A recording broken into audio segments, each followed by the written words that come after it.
નમસ્કાર, આપ જોઈ રહ્યા છો સ્પાર્ક ટુડે ન્યૂઝ। ભાજપના કાઉન્સિલર પરાક્રમસિંહ જાડેજાની સ્મશાન મુદ્દે ફેરવિચારણા કરવા સભામાં રજૂઆત। વડોદરા મહાનગરપાલિકાની સામાન્ય સભા મળી, જેમાં ભારતીય જનતા પાર્ટીના કાઉન્સિલર પરાક્રમસિંહ જાડેજાએ સ્મશાનના ખાનગીકરણના ઉઠેલા વિરોધ બાદ આ મુદ્દે ફેરવિચારણા કરવા સભામાં રજૂઆત કરી છે। તેઓએ જણાવ્યું કે જે સંસ્થાઓ સારું કામ કરી રહી હતી તેને પણ આમાં જોડી જે ક્ષતિઓ છે તેને દૂર કરી આ મુદ્દે ફેરણા કરવામાં આવે તેવી તેમની લાગણી અને માંગણી છે।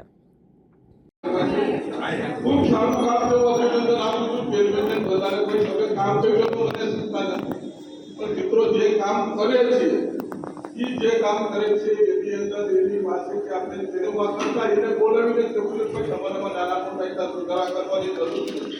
એ સુધારા કરી સામાજિક સંસ્થાઓને પહેલી પ્રાયોરિટી આપી અને પછી આપણે આ કરીએ। મિત્રો હું આજનો દાખલો આપું, ચેતન સાહેબ તમારો ખુલાસો આપી દેવો જોઈએ। ये मेरे बारे बात आपने जो कि कमर कला के पसंद आज ये अपना ये दो कितने जीवन तो ये बड़ा जगह को मैं कितु तेरे भाई तू आपको काफी तू अपने विकल्प 5 दिवस पसंद 33 अपनी का देवा 5 दिवस ने लागतो है અને સારા સાત હજાર કદાચ મારા બેટવા સારા સાત કદાચ હું ભૂલે ગયો 7,000 રૂપિયા સવાલ।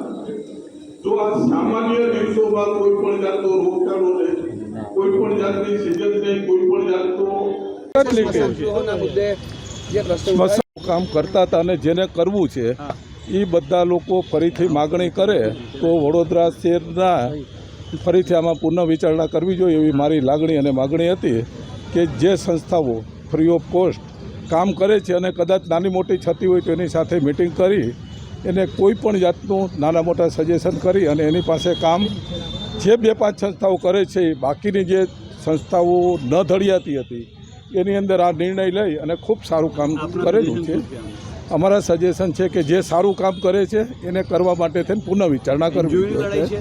કોઈની લડાઈ નથી મિત્રો, આ તો વડોદરા શહેરને સારું દેવા માટે થઈને સારા સૂચનો છે। મુખ્યમંત્રી જોડે વાતચીત થઈ છે આ મુદ્દે? ભાઈ એ અમારો વિષય છે, એટલા બધે તો ક્યાં તમે જાઓ છો, પાર્ટીના કાર્યકર્તા છીએ। Thank you.